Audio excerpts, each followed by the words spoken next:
छावा भाग 135. मुकर्रब खानाला थांबायला वेळच नव्हता.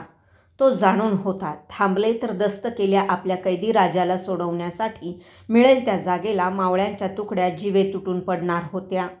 आपले पडले हशम दफन करण्यासाठी हत्यारबंद हशमांचे पथक मागे ठेवून त्याने इखलासला हुकूम दिला, जो तैयार है इस्लाम बनने को उनको रिहा कर दो.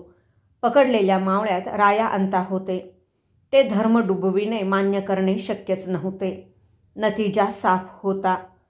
अर्जोजी कसे तरी निसटले होते, पण एकल्याने काही करणे शक्य नाही म्हणून कराडकडे कूच झाले होते.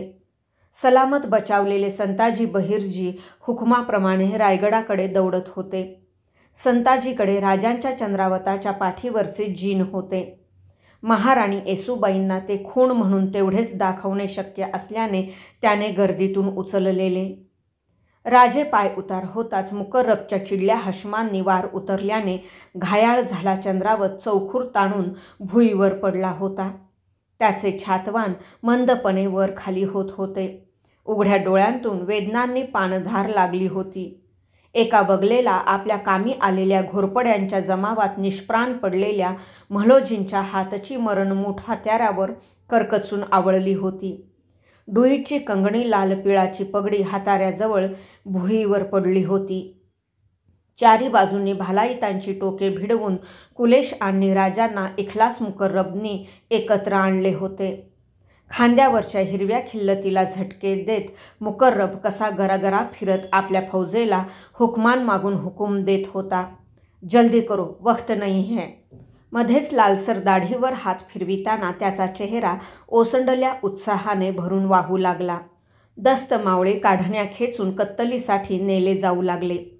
हशम खेचत्या काढण्यांची ओढ दंडावर बळाने रोखत राया अंता भरल्या डोळ्यांनी पिळवटून ओरडले, धनी. हयातभर राहिला सावलीगत पाठीशी, पर आता कसलीही ताटातूट.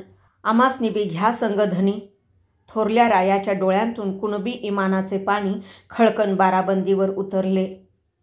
दुधाचं झालाव तसं रगताचं भाव करा आमासनी, संग न्या धनी. जखडल्याच हातांनी मुजऱ्यासाठी धाकल्या अंताने मान लवविली. थोरल्या आऊ गेल्या तेव्हा, आबासाहेब गेल्याची खबर कानी पडली तेव्हा, समर्थांनी हयातीचा ग्रंथ पुरा केला तेव्हा, काळ्या हौदावर चितेवर चढल्या पुतळा आऊसाहेब बोलल्या तेव्हा भरून आले तसे राजांच्या डोळ्यांचे टाके सरसरत डबडबून आले. काहीच दिसेनासे झाले. जगदंबेनेच राजांशी जोड घातलेले राया अंता मागे फिरण्यासाठी उसळत असतानाच हशमांनी खेचले. आता मुकर्रब खानाची फौज परतीसाठी तयार झाली होती. सगळीकडे देख टाकून सगळे मनाजोगे झाले आहे याची पक्की खात्री करून घेत मुकर्रब कडाडला, डाल दो काफरों को घोड़ों पर, जखड़ दो रस्से से कसके, ले चलो ये शाही तोहफा हजरत को, मरहट्टों का राजा और उसका बम्मन शायर, बहुत खूब, खैर अल्लाह की. भालाईतांनी भाल्याची टोकं राजांच्या पाठीला लावली. तसं काढणीवाल्या हशमांनी काढण्या खेचायला सुरुवात केली. बळ एकवटून आपल्याच मुठीने काढण्या पकडून त्या रोखत पाय भुईत जाम रुतवून एकटक मुकर्रबकडे बघत राजे निर्धारी म्हणाले, खान, जंग आहे हा. दर्शन घेणार आहोत आम्ही आमच्या सरलष्करांचे. गोंधळलेला मुकर्रब भोवतीच्या हशमांकडे बघत म्हणाला, क्या बोलता है, मतलब. त्याच्यावरची नजर तशीच ठेवून खुद्द राजेच झटकन हिंदुस्थानीत म्हणाले, जंग है, राजा है हम, देखना चाहते हैं हम कुर्बान हुआ हमारा सालार.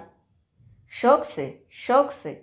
गर्दन मागे टाकून मुकर्रब एवढा हसला की त्याच्या डोळ्यात पाणी आले. काढणीवाले भालाईत पाठून खेचलेच जावेत एवढ्या ओढीने राजे म्हालोजी पडलेल्या जागेकडे झेपावले. राजांनी गतप्राण म्हालोजींच्या छातीला हात भिडवून तो कपाळीच्या शिवगंधाला लावून भोवतीला कुणालाही कळणार नाही असा मुजरा घातला. फक्त एकाच विचाराने. आले असते पावनखिंडीत पडले बाजीप्रभू आबासाहेबांच्या सामने प्रेत म्हणून तर त्यांनी काय केले असते. सिंहगडावर पडल्या मालुसरे काकांना बघून काय केले असेल त्यांनी. म्हालोजींनी मरणाच्या मोलाने मिळवला होता तो मुजरा, खुद्द मराठी दौलतीच्या राजाकडून. हशमांनी काढण्या खेचल्या. भालाईतांनी टोच जारी केली. तयार केल्या घोड्यांवर राजांना आणि कुलेशांना लादण्यात आले. दोघांचेही हात दोरखंडांनी करकचून आवळण्यात आले. रश्यांनी दोघांची शरीरे घोड्यांना जाम जखडून टाकण्यात आली. राजांच्या घोड्यांचे कायदे इखलासने मुठीत आवळले. दोन्ही घोड्यांना ते दौडत राहावेत म्हणून खुब्यावर भाल्याची टोच द्यायला 2-2 घोडाईत स्वार तयार झाले. छत्रपती छंदोगामात्यांना गोणीसारखे घोड्यांवर आवळून होताच हातातली तेग उंच उठवून मुकर्रब खान केवढ्या तरी मोठ्याने ओरडला, धीन धीन चलो. मराठी दौलत काढणी बंद करून फत्ते झाली. मुकर्रब इखलासची फौज मिरजेच्या रोखाने दौडू लागली. प्रांत संगमेश्वर, खेळणा, पन्हाळा, मलकापूर कुठल्याच ठाण्याला संगमेश्वरात घडल्या रामायणाची काहीही कल्पना नव्हती. उनतापीचे दिवस आल्याने माणसे शिवारांकडे मशागतीला चालली होती. 10-5 घोडाईत बरोबर घेऊन जीव संगमेश्वरात अडकलेले संताजी बहिर्जी रायगडाच्या रोखे दौडत होते. महाराजासनी सोडवायाच पाहिजे पर कसं? कुठं नेलं असल हरामजाद्यांनी? घाईत पडल्या आबासनी डाग द्याया बी जमला नाही. काय करावं, कसं करावं? दौडत्या जनावरांच्या टापांपुढेही त्यांची सैरभैर मने धावत होती. सरदेसायांच्या वाड्याची वाताहत झाली होती. लढाऊ मर्दाने होते ते कामास आले होते. दस्त झालेले कत्तलीसाठी एक जाग केले जात होते. मुकर्रब खानाला नेता येणे शक्यच नसल्यामुळे स्वाराविना इतस्तता मोकाट सुटलेली जनावरे शेपट्या चाळवीत नावडीच्या माळावर गवत चाबलत फिरत होती. वाड्याच्या चौकातील सांगतेच्या यज्ञकुंडातील समिधांची राख फरफरत इकडे तिकडे उधळत होती. देव्हाऱ्यातल्या शिवपिंडीवरचे अभिषेक पात्र पाणी संपून कोरडे झाल्याने आ वासून शिवपिंडीकडे बघत होते. अशिव ओस दिसत होते. विजयी मुकर्रबची फौज किल्ले पन्हाळा बगलेला टाकून भेडसगाव 32 शिराळा मार्गे मिरजेचे बंदिस्त भुईकोट मोगली ठाणे जवळ करायला निघाली. उंच पन्हाळ्याच्या मेटावर गस्त घालणाऱ्या मेटकऱ्यांना दूरवरून ती दिसूनही गेली. पण तिच्यातून सगळ्यांच्याच जीवाचा दिवा फडफडत चाललाय याचा कुणालाही थांग नव्हता. संगमेश्वराहून कसे तरी निसटलेले काही मावळे घोडाईत मुकर्रब राजांना कोल्हापूरला आपल्या ठाण्यावर नेईल या अंदाजाने विशाळगड जागवून पन्हाळा तसाच बगलेला ठेवून आडवाटेने कोल्हापूरला जवळ करत होते. मलकापूर तर्फेने मुकर्रबच्या फौजेने वारणा नदी ओलांडली. पूर्वीच इदलशाहीत असलेले आता औरंगचे झालेले 32 शिराळ्याचे भुईकोट ठाणे मुकर्रबच्या फौजेने जवळ केले. वारणेचा हा काठ धरून चारीकडे मोगली ठाणी होती. खान अल्लाद झाला, बिनघोर झाला. गेले 2 दिवस त्याने रात्रीची दौड, संगमेश्वराची लढाई, परतीची उरफोड दौड आपल्या फौजेचे कैक हाशम गमावूनही शिताफीने साधली होती. संगमेश्वराहून त्याने हारकारे धाडून कोल्हापूरच्या ठाण्याहून मागावून घेतलेली कुमकही पोहोचली होती. मुंगीलाही शिरकाव करता येणार नाही असा हशम आता मुकर्रबच्या प्रचंड फौजेला एकवटला होता. पहारेकरी पिटाळून लावत असल्याने त्यातल्याच कैकांना इच्छा असूनही काफर कैदी बघायला मिळत नव्हते. अकलूजला 60,000 मोगली तळावर नुसता कल्लोळ कालवा उडाला होता. संगमेश्वराहूनच मुकर्रबने पाठवलेले हरकारे तळावर पोहोचले होते.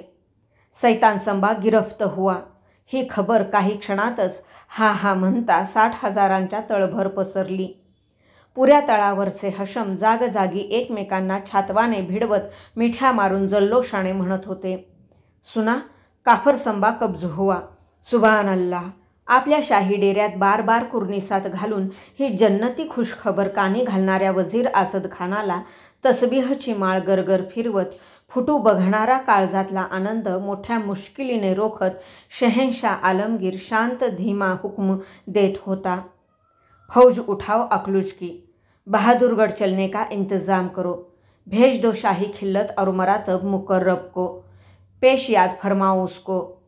एव्हाना 32 शिराळा सोडून मिरज भुईकोट ठाण्यात आल्या मुकर्रबची पदरचे किमती कैदी जिवंत ठेवण्याची हर कोशिश चालली होती. त्याला भरवसा होता, जान बचावण्यासाठी दोन्ही कैदी झक्कत इस्लाम कबूल करतील.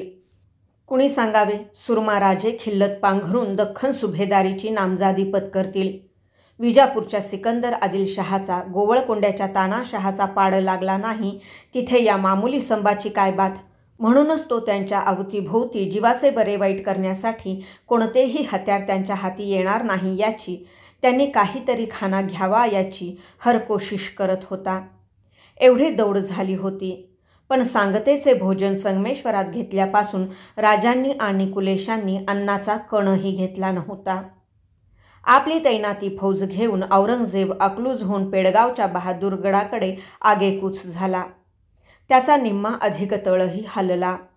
दस्तकैदी बादशहासमोर पेश करायला उतावीळ झालेला मुकर्रब मिरजेहून अकलूजला पोहोचला.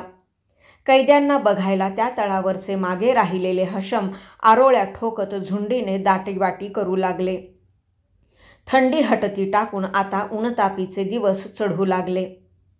भूकंपाने हलावा तसा रायगड गड्ड्यातून हलला होता. संताजी बहिर्जी गडावर पोहोचले होते. पाचाडच्या राबत्या बाजूने पडलेला इतिकाद खानाचा घेर चुकवून चोर दरवाजाने ते गड चढून आले होते.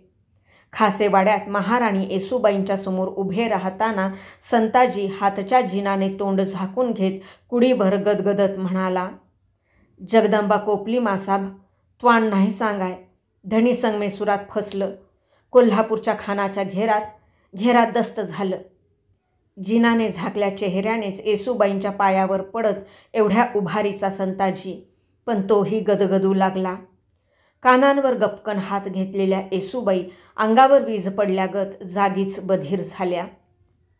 आपण श्रीसखी आहोत, रायगडावर आहोत, महाराणी आहोत, कशाचेच भान उरले नाही त्यांना. आई वाघ जाई असा आगडोम उभी कुडी हलवून टाकत गरगर फिरला त्यांच्या आतल्या आत. विस्फारल्या भोसलाई डोळ्यांसमोर रायगडासकट ब्रह्मांड फिरले. देव महालाकडे धावत जगदंबेच्या देव्हाऱ्यासमोर त्या एकल्याच अंगभर हलू अमसू लागल्या. त्यांना कुशीत थोपटत घ्यावं अशा जिजाऊ नव्हत्या, धाराऊ नव्हती. आता होती फक्त आणि फक्त जगदंबाच. केवढे फिरले त्यांच्या मनी. स्वारीला सोडविण्यासाठी जीवाचे रान केले पाहिजे, पण कसे? गड तर खानाच्या घेराने आवळून टाकलेला. त्यांना फार फार सय झाली ती सरलष्कर हंबीर मामांची. भडबडून आलं.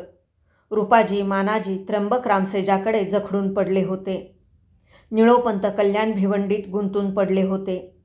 जेवढे कुवतीचे खासे होते ते मुलुखभर अटीतटीने आपापल्या प्रांताला भिंगरीसारखी अटीतटीची घोडी फेकत होते. पुरत्या एकाकी झाल्या येसूबाई. वादळातली मोगरवेल थरथरावी तशा थरथरू लागल्या. उभी हयातच फिरली क्षणभरात त्यांच्या पाण भरल्या डोळ्यांसमोर. जन्म देणारं आणि वतनाच्या लालसेनं पारखं झालेलं शृंगारपूर. सुनबाई आहेत असं कधीच भासू नये असे प्रेम देणारे आबासाहेब. थोरल्या आऊ, सती गेलेल्या मासाहेब यांनी मुलीसारखा दिलेला घरोबा. सिंहासनाच्या हवसेपोटी रात्रंदिन स्वारींना आम्हास पाण्यात बघणाऱ्या रामराजांच्या मासाहेब. त्यांचे पाठीचे बंधू असून आम्हाला वडिलकीचा पाठ आधार देणारे हंबीर मामा. साफ मनाची वावगी बाब समोर आली तर तडकन बोलून दावणारी स्वारी. आजोळचे असून स्वारींना झोपेच्या सुखाला सुद्धा पारखे करणारे फलटणकर. पडली ही दौलत तर काय करील आमचा औरंग, त्याचा जनाना. छी, मान डावी उजवी तडफडती झटकताना एकाकी असहाय्य लहान मुलीगत त्या हमसू लागल्या. उसासा बाहेरही पडू नये एवढ्या जीवघेण्या कोंडीने त्यांचा ऊर वर खाली डचमळू लागला. राणीसाहेब, धीरानं मन बांधावं. गडावरच नव्हे तर मुलखात जगदंबेच्या रूपानं आता आहात त्या आपण एकल्याच. अशीच आली होती नौबत थोरले महाराज आणि पोरवयाचे महाराज आग्र्यात याच औरंगाच्या कोठडीत फसले होते त्या समयास थोरल्या आऊसाहेबांच्यावर.